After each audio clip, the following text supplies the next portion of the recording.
Politics நேயர்களுக்கு வணக்கம். நான் உங்க நிவேதிதா சந்திரசேகர். இது திங்க் பாலிடிக்ஸ் அரசியல் பழகு. புனேல இருந்து 178 பயணிகளோட கிளம்பி சென்னையில தரையிறங்க முயன்ற ஏர் இந்தியா எக்ஸ்பிரஸ் விமானத்தின் மேல சில விஷமிகள் லேசர் ஒளிய பாய்ச்சி விமானிகளை திணறடிச்சிருக்காங்க. விமானம் வானத்துல வட்டமடிச்சு அதுக்கப்புறம் சமாளிச்சு பின்னாடி தாமதமா தரையிறங்கி இருக்கு. கடந்த ஜூன் 6ஆம் தேதியும் ஐக்கிய அரபு எமிரேட்ஸோட எமிரேட்ஸ் ஏர்லைன்ஸ் விமானம் துபாயில இருந்து கிளம்பி சென்னை வந்து இறங்கினப்போ லேசர் ஒளி பாய்ச்சி விமானிகளை திக்குமுக்காட வச்சிருக்காங்க. கடந்த மே 25ஆம் தேதியும் இதே விமானத்தின் மீது லேசர் ஒளி பாய்ச்சப்பட்டிருக்கு. கடந்த 15 நாட்கள்ல 3வது முறையா இது போன்ற அசம்பாவித சம்பவம் நடந்திருக்கு. சென்னையில விமானம் தரை இறங்குவதற்கான பாதுகாப்பு அம்சத்தை இது கேள்விக்குறியாக்கி இருக்கு. விமானத்தின் இயக்கத்துல தரையில இருந்து கிளம்புறதோ மறுபடியும் தரை இறங்குவதோ முக்கியமான நிகழ்வுகளா கருதப்படுது. அப்படி ரொம்பவே கவனத்தோடவும் பாதுகாப்போடவும் தரை இறங்கும் போது இது மாதிரியான லேசர் ஒளிய விமானிகள் கண்கூசுறபடி பாய்ச்சும் போது அது விமானிய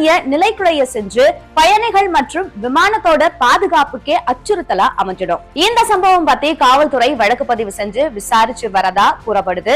ஆனா 15 நாட்கள் இடைவெளியில 3வது முறையா தொடர்ச்சியா இது மாதிரியான சம்பவம் நடக்கிறதுனால குற்றம் செய்பவர்களுக்கு காவல்துறை மேலையும் சட்டப்படி வழங்கப்படுற தண்டனை மேலையும் அச்சம் குறைஞ்சிடுச்சு அப்படிங்கிறது தான் பொருள். விமான நிலையத்தை சுத்தி இருக்க பரங்கிமலை, பல்லாவரம், கிண்டி, ஆலந்தூர், ஈக்காட்டு தாங்கல் ஆகிய பகுதிகளை சேர்ந்த ஒரு சிலர் தான் இந்த மாதிரியான செயல்கள்ல ஈடுபட்டு இருப்பாங்க. முதல் முறையா இந்த சம்பவம் நடக்கும் போதே காவல்துறை துரிதமா செயல்பட்டு குற்றவாளிகளை கைது செஞ்சிருந்தா மறுபடியும் இந்த மாதிரியான செயல் நடந்திருக்காது. விமானத்தின் மேல லேசர் ஒளி பாய்ச்சறத விளையாட்டுக்காக செய்யப்படுற சாதாரண செயல் அப்படின்னு காவல்துறை அலட்சியம் காட்டக்கூடாது. விமானத்துல வர பயணிகளோட பாதுகாப்பு, விமான விபத்துல சிக்கினா விமான நிலைய பாதுகாப்பு மட்டும் இல்லாம சுத்தி இருக்க குடியிருப்புகள்ல இருக்க பொதுமக்களுக்கு ஏற்படுற பாதிப்பு எல்லாத்தையும் கவனத்துல வச்சுக்கணும். விமான நிலையத்தை சுத்தி இருக்க பகுதிகளில் இருக்க பொதுமக்கள் மத்தியில விமானங்கள் மேல லேசர் ஒளி பாய்ச்ச கூடாது அப்படிங்கிற எச்சரிக்கையை காவல்துறை வெளியிடணும். ஏற்கனவே இந்த குற்றத்துல ஈடுபட்டவங்க